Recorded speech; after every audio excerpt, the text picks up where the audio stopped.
کہ گوادر پورٹ پر کل حملہ ہوا جو سی پیک کا بہت اہم حصہ ہے، اور اس میں 8 دہشت گرد مارے گئے۔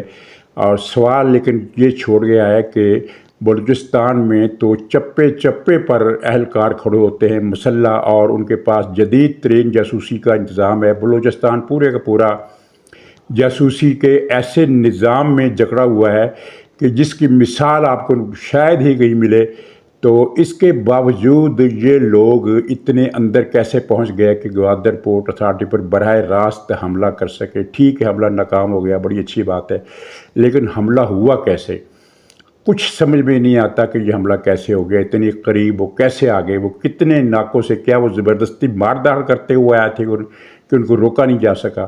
اگر سڑک پر کسی فوجی کانوائے پر کوئی دہشت گرد حملہ ہو تو وہ سمجھ میں آ جاتی کہ ظاہر سڑکوں پر چپے چپے پر اس طرح روک نصب نہیں کی جا سکتی، یا کسی چوک میں کوئی بند دھماکہ ہو جائے تو ظاہر اس کی بھی گارنٹی نہیں دی جا سکتی تمام انتظامات کے باوجود۔ لیکن ایک اتنی سینسٹیو عمارت، اور پھر یہ سی پیک کو نشانہ بنانے کی کھلی چھوٹ کیوں دی گئی ہے؟ یہ حیرت انگیز بات ہے۔ عمران خان کو گئے ہوئے اب 2 برس ہو گئے، لیکن سی پیک پر کام ابھی تک شروع نہیں ہو سکا، جبکہ ہمیں امید نہیں تھی، ہمیں 100% یقین تھا کہ عمران خان کے دفع ہوتے ہی سی پیک پر کام بحال ہو جائے گا، لیکن ابھی تک سی پیک پر کام شروع نہیں ہو سکا۔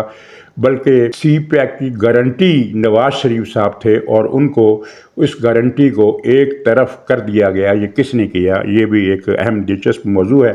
تو ناظرین، یہ جو موجودہ عسکری قیادت ہے حافظ عاصم منیر صاحب کی سربراہی میں جو قیادت کام کر رہی ہے، موجودہ حالات میں ان کا کوئی عمل دخل نہیں ہے۔ ہندی کا ایک محاورہ کہاوت ہے ہندی کی کہ پرکھوں کے کرم جو ہیں وہ اگلوں کو یعنی سنتان کو بھگتنا پڑتے ہیں۔ تو یہ جو کچھ ہو رہا ہے، اگر صورتحال دہشت گردی کی قابو سے باہر نظر آتی ہے، ریاست بے بس نظر آتی ہے، اور لگتا ہے کہ حالات پر ریاست کا کنٹرول نہیں ہے، دہشت گرد جو ہے وہ زیادہ ان کا اپر ہینڈ ہمیں نظر آتا ہے، تو اس میں موجودہ قیادت کا کوئی قصور نہیں ہے۔ قصور کن کا ہے؟ ظاہر بابائے دہشت گردی پرویز مشرف، دہشت گردی کا بانی اول، اس نے دہشت گردی شروع کی اس ملک میں، اور دہشت گردوں کو اتنا طاقتور اس نے کر دیا کہ بعد میں آنے والوں نے، سول حکومتوں نے، یعنی ان پر کنٹرول کرنے میں انہیں بہت مشکل پیش آئی۔ پھر اس کے بعد جنرل کیانی صاحب آئے جو دہشت گردی کے بابائے دوئم تھے، انہوں نے ایک نئی کھیپ دہشت گردوں کی پیدا کی اور خود مال بٹور کر اب پتہ نہیں کہاں ہے۔ سننے میں آتا ہے کہ آسٹریلیا میں کوئی اربوں خربوں روپے کے انہوں نے جزیرے خریدے ہیں، یہ اتنی کمائی ان کے پاس کہاں سے آئی؟ اس کے بعد رحیل شریف صاحب آئے، ماشاءاللہ وہ بھی دہشت گردوں کے پورے سرپرست تھے، اور انہوں نے مذہقہ خیز ترانے کہ دشمن کے بچوں کو پڑھانا ہے، اس طرح کے گانے بنوا کر قوم کو الو بنانے کی کوشش کی، لیکن دراصل وہ دہشت گردوں کی ان کے دور میں پوری سہولت کاری ہوتی رہی۔ اور پھر جب وہ جانے لگے تو انہوں نے کہا کہ مجھے 3 سال کی ایکسٹینشن دو ورنہ میں مارشل لا لگا دوں گا۔ ان کی دھمکی کارگر نہ ہوئی تو پھر یہ 1 سال کی ایکسٹینشن پر آ گئے، وہ بھی نہ مانی گئی، تو پھر کہا کہ مجھے اچھا فیلڈ مارشل لگا دو۔ بھی فیلڈ مارشل، تم نے کبھی کوئی چوہا تک نہیں مارا بارڈر پر، اور تم فیلڈ مارشل بننے کی بات کرتے ہو؟ وہ بھی آرزو پوری نہیں ہوئی، تو پھر یہ ایک طرح سے گن پوائنٹ پر اربوں روپے کے پلاٹ اپنے نام کرا کر سعودی عرب فرار ہو گئے۔ یہ وہ صاحب ہے۔ اور اس کے بعد بجو باجوہ صاحب آئے، انہوں نے تو خیر حد ہی کر دی۔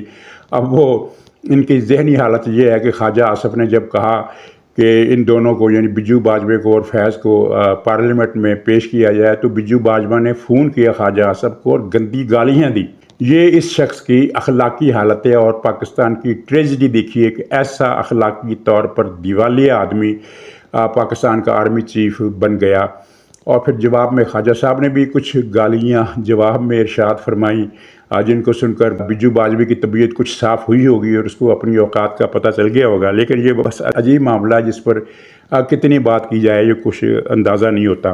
تو خیر آگے چلتے ہیں۔ جو اصل خبر ہے ہماری وہ یہ ہے کہ آپ نے بہت پروگرام سنے ہوں گے، اور ہر پروگرام کی تان جو ہے وہ اسی بات پر ٹوٹتی ہے کہ نواز شریف کو دھوکے سے بلوایا گیا اور پھر ان کے ساتھ دھوکہ کر دیا گیا۔ ان سے کہا گیا تھا کہ آپ کو وزیر اعظم بنائیں گے، آپ آ جائیں، لیکن جب وہ آ گئے تو ان کو استعمال کر کے مسلم لیگ نون کو سنگل لارجسٹ پارٹی بنوا دیا گیا اور نواز شریف کو ایک طرف کر دیا گیا۔ حقیقت پوری طرح تو کھلے گی اپنے وقت پر، ابھی نہیں کھلے گی، لیکن یہ ہے کہ اس میں موجودہ عسکری قیادت کو نشانہ بنایا جا رہا ہے کہ یہ جیسے یہ کھیل، یہ دھوکہ جنرل عاصم منیر نے کیا، ایسا نہیں ہے۔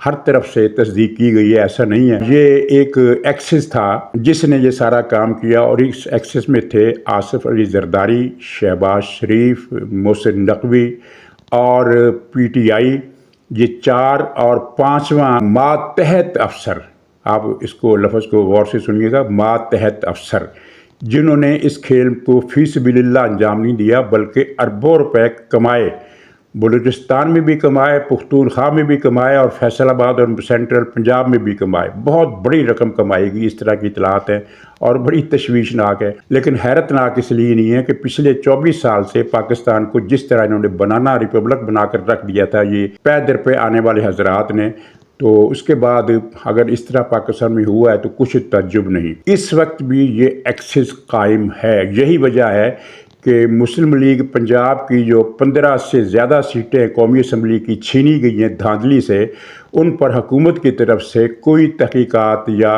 کسی ایکشن کا مطالبہ الیکشن کمیشن سے نہیں کیا جا رہا۔ کیوں؟ اس لیے کہ اگر وہ 15 سیٹیں مسلم لیگ نون کو واپس مل جاتی ہیں تو وہ ساری گیم خراب ہو جائے گی جو اس 5 رکنی ایکسس نے کھیلی تھی۔ 5 رکنی ایکسس پھر سن لیجیے، آصف زرداری، شہباز شریف، Mohsin Naqvi, P T I اور ماتحت افسر، اور ان 15 میں سے 10 وہ ہیں جو نواز شریف کے قریبی ساتھی ہیں۔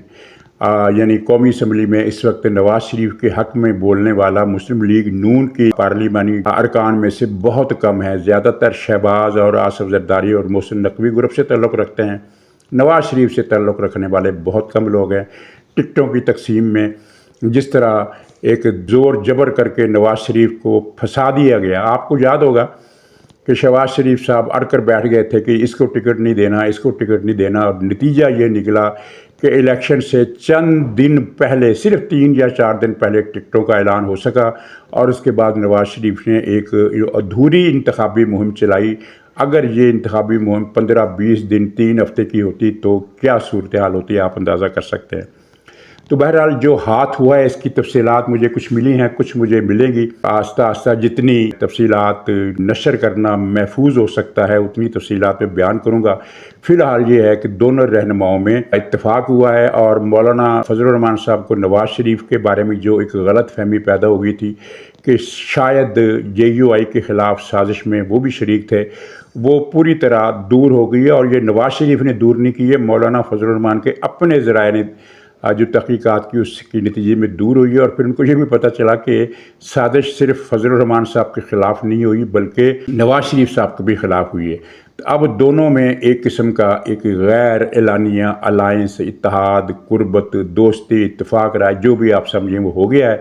اور نواز شریف صاحب رمضان کے بعد آخری عشرہ تو انہوں نے سعودی عرب میں گزارنا ہے، اور وہاں سے وہ لندن جائیں گے، اور لندن سے واپسی پر ایک بڑی حکمت عملی کے ساتھ ان کو چلنا پڑے گا۔ ایک جدوجہد آپ کو ہوتی ہوئی نظر آئے گی، اور اس میں یہ بات بڑی اہم ہے کہ نواز شریف صاحب کو مشورہ دینے والوں نے مشورہ دیا ہے کہ لندن میں آپ کا قیام لمبا نہیں ہونا چاہیے۔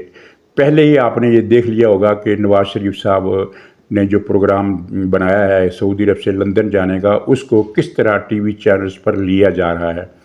یعنی کہ نواز شریف صاحب پسپا ہو گئے، بھاگ گئے، مایوس ہو گئے، دل برداشتہ ہو گئے، اور ڈپریشن کا شکار ہو گئے۔ اب وہ لندن جائیں گے اور واپس نہیں آئیں گے۔ تو اس سارے کھیریاریوں میں نواز شریف صاحب کو اپنا لندن کا قیام لمبا نہیں کرنا چاہیے۔ بہت ہی ضروری جو کام ہے میڈیکل معائنے کے یا جو بھی ہے، ان کو یعنی جتنی منیمم مدت میں وہ کر سکتے ہو وہ کرے، اور واپس ان کو آنا پڑے گا، کیونکہ یہ مسئلہ نواز شریف کی سیاست کا نہیں ہے، صرف مریم نواز صاحبہ کی سیاست کا نہیں ہے، یہ ملک کا مسئلہ ہے۔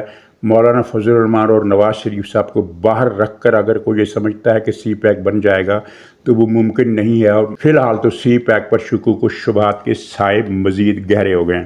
ناظرین، پی ٹی آئی پر جوتے برسنے کے دن ہے، انہوں نے ایک بڑی دھواں دار پریس کانفرنس کی، اور اس میں ساری وہ چغلیاں ماری انہوں نے جو وہ مار سکتے تھے، کیونکہ ڈونلڈ لو کے بارے میں انہوں نے جو اندازہ لگایا تھا اور بڑا جشن منایا تھا کہ وہ بس 20 تاریخ کو وہ بیان دینے والا ہے عمران خان کو سچا، وہ آپ نے دیکھ لیا وہ کس طرح انہوں نے جھوٹا قرار دے دیا۔ کانگریس کے بھری کانگریس میں عمران خان کو جھوٹا اور کذاب قرار دے دیا، اور اس ساری سازش کی نفی کر دی۔ اس پر جو پی ٹی آئی کی حالت ہوئی وہ ظاہر بہت ہی قابل رحم تھی۔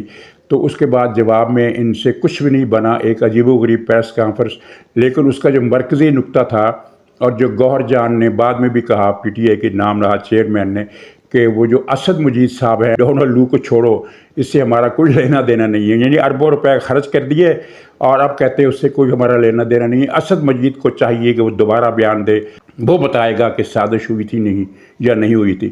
تو اسد مجید نے ادھر ان کا بیان آیا اور تھوڑی دیر کے بعد اسد مجید صاحب کا بیان ٹی وی پر چل گیا کہ سائفر میں کسی سازش کا ذکر نہیں تھا، سب جھوٹ ہے، عمران خان کی پارٹی نے یہ جھوٹ گڑھا۔ بلکہ اسد مجید نے واضح الفاظ میں کہا کہ سازش کا کوئی پہلو ہی نہیں تھا، یہ اس وقت کی سیاسی قیادت یعنی عمران حکومت اور عمران کی کابینہ کا فیصلہ تھا کہ اس سائفر کو سازش کے طور پر لینا ہے اور سازش کھیلنا ہے۔ اسد مجید نے یہ بات صاف کر دی۔ اب اس سے بڑا جوتا بر وقت اور فوری، جس طرح وہ ہوتا ہے نا، فوری سماعت کی عدالت سے فوری انصاف، تو یہ فوری ہی جوتا باری اسد مجید نے کر دی، یعنی کوئی ایک دن دو دن کا وقفہ بھی نہیں دیا۔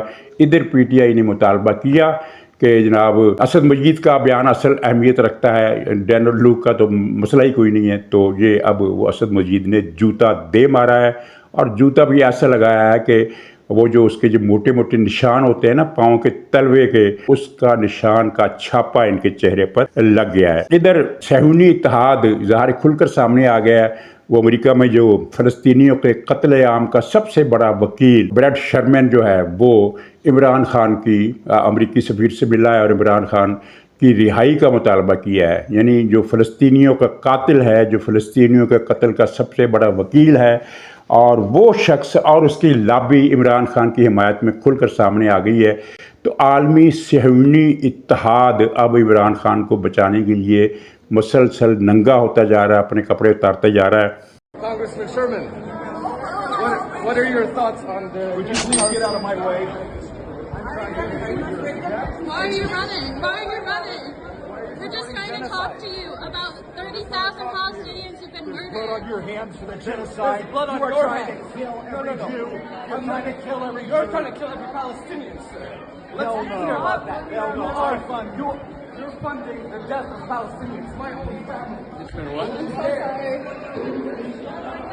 Blood on your hands. You're running away. There's blood on your hands, I can see.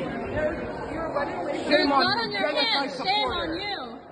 اور اب یہ بات بھی ثابت ہو گئی ناظرین، ڈنکے کی چوٹ پر میں یہ کہتا ہوں کہ قومی اسمبلی میں جب وہ شازیہ مری صاحب نے قرارداد پیش کی تھی کہ غزہ میں قتل عام بند کیا جائے، غزہ پر بمباری روکی جائے، تو وہ اس قرارداد کو پی ٹی آئی نے نامنظور کر دیا تھا، ریجیکٹ کر دیا تھا، اور بعد میں یہ بیانیہ ٹی وی پر بیٹھے ہوئے لوگوں نے بنایا تھا کہ دراصل وہ غلط فہمی ہو گئی، وہ قانون سازی ہو رہی تھی، تو انہوں نے سمجھا کہ شاید یہ بھی کوئی قانون ہے۔